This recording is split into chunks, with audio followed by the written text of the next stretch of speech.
Bonsoir la m'abonner, plus ça va, plus je fais de sujets hors jeux vidéo. C'est quelque chose que j'ai envie d'instaurer sur la chaîne parce que je trouve ça intéressant. Par contre, il va falloir que je me bouge le cul pour trouver autre chose que du gameplay de jeux vidéo en fond. Par exemple Matrogne, ça serait pas mal.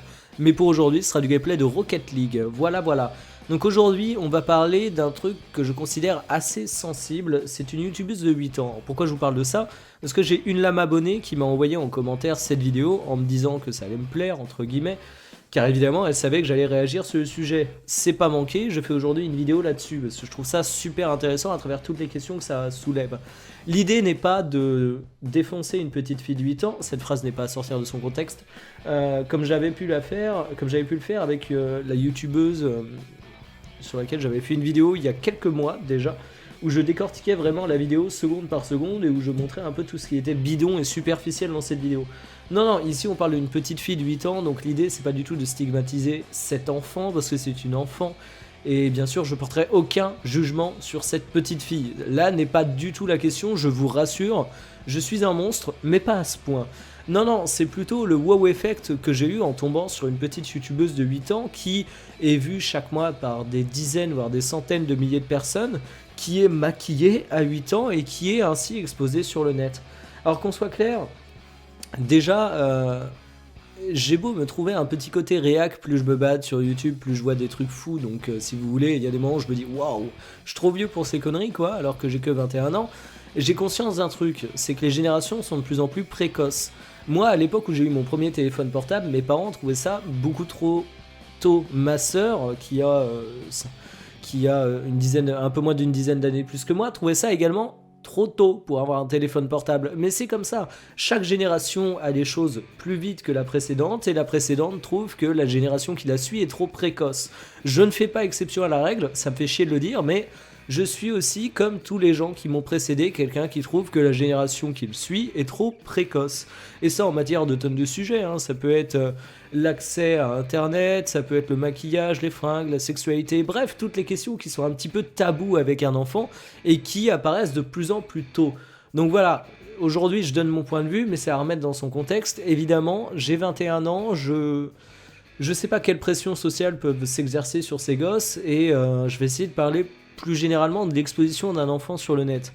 Parce que finalement, c'est un truc qu'on voit de plus en plus souvent. Si vous êtes un jeune adulte, vous avez peut-être des amis qui ont un gosse. Désolé pour eux, hein, mais c'est le genre de choses qui arrivent, une capote ça peut craquer. Je plaisante évidemment.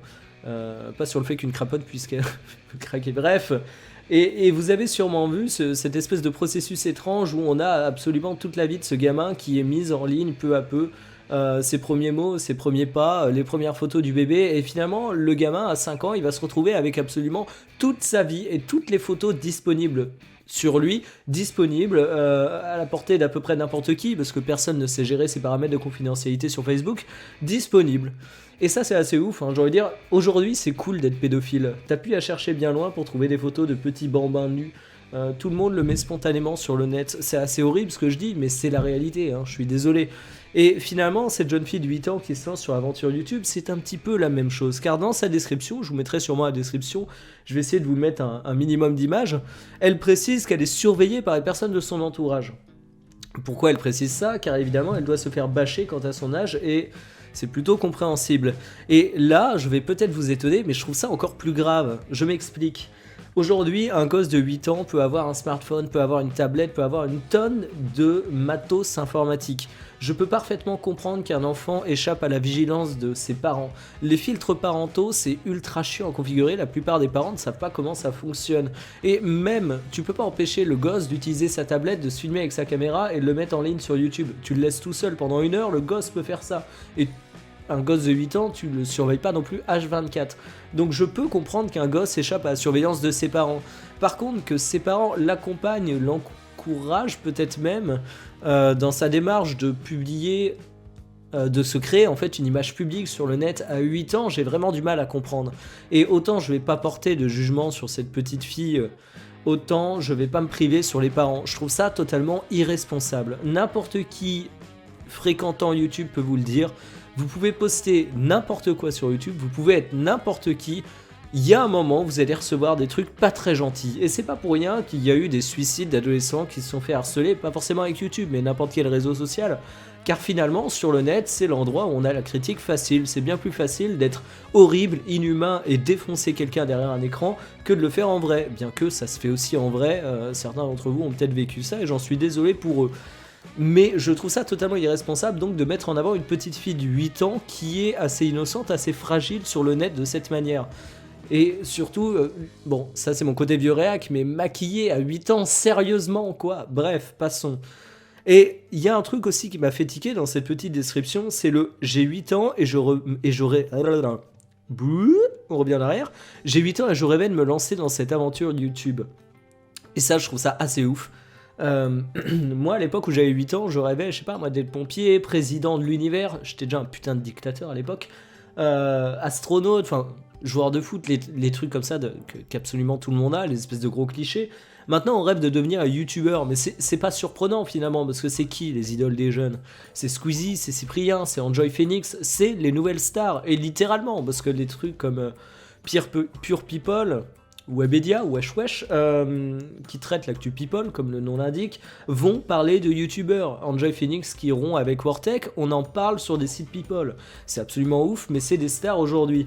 Et c'est pas étonnant qu'une personne de 8 ans rêve de devenir youtubeur, et c'est encore moins surprenant qu'une personne de 8 ans trouve une audience sur YouTube. Pourquoi? Parce que cette personne de 8 ans va faire du divertissement, et il faut savoir que sur YouTube, si vous voulez avoir du vue, il faut faire du divertissement, et surtout YouTube, quoi qu'on en dise, est quand même dominé par les jeunes gens, les très jeunes gens. Et voilà, si vous avez 8 ans, c'est pas mal pour parler à une audience qui est à peu près le même âge, donc c'est pas étonnant que cette personne marche. Mais finalement, c'est un petit peu ouf quand même, je trouve. Aujourd'hui, on rêve de devenir une célébrité sur YouTube dès qu'on a 8 ans. Aujourd'hui, on n'a pas forcément conscience des dangers du net. Ou alors peut-être que la jeunesse c'est complètement, blindée par rapport à ça. Genre que ça devient normal que si tu postes un truc sur internet, tu te fasses insulter de tous les noms. Je trouve ça assez surprenant et je trouve ça super dangereux. Je sais pas ce que vous en pensez, vous, l'idée qu'une gamine soit ainsi mise en avant sur une chaîne YouTube et une image publique, parce que c'est vraiment ça, avoir une image publique à 8 ans. Cette jeune fille a fait des centaines de milliers de vues, donc elle a une vraie image publique, une vraie notoriété à gérer. Qu'est-ce que ça va donner quand cette personne aura 18 ans, c'est-à-dire dans 10 ans? C'est super chelou de dire ça. Voilà, je voulais parler un peu de ça, je voulais le mettre un peu en avant, parce que moi j'ai juste bugué et je suis en train de me dire, je loupe un wagon en fait dans l'évolution du net, et j'ai l'impression que là je me sens vieux. J'ai l'impression d'être un putain de vieux réac quand je vois ça. Je tombe sur une vidéo d'une jeune fille de 8 ans. Et le pire, c'est que c'est pas une exception. Si vous voulez aller voir, c'est Antea, le nom de cette youtubeuse. Voilà, c'est lâché. Il y a plein ensuite de recommandations de youtubeurs et youtubeuses qui ont le même âge. Donc voilà. Est-ce que je dois m'inquiéter? Est-ce que je suis devenu un vieux con réac? Ou est-ce que vous aussi, ça vous fait tiquer? Voilà, j'espère que j'aurais parlé de ce sujet sans être trop dur avec cette petite fille qui finalement il n'a rien demandé et n'a rien fait de mal. Enfin, quand on a 8 ans, c'est difficile de savoir ce qui est bien ou pas et mesurer toutes les implications de ses actes. Après tout, elle, c'est juste une gamine qui s'amuse et ça se respecte totalement. Là où je suis plus sceptique, encore une fois, c'est sur la présence des parents et sur ce que ça révèle finalement des rêves de nos plus jeunes et du fonctionnement du star system un peu, qui vend du rêve. Bref, voilà. J'attends vos réactions. Est-ce que je suis un vieux con réac? Ça m'inquiète. Sur ce, salut.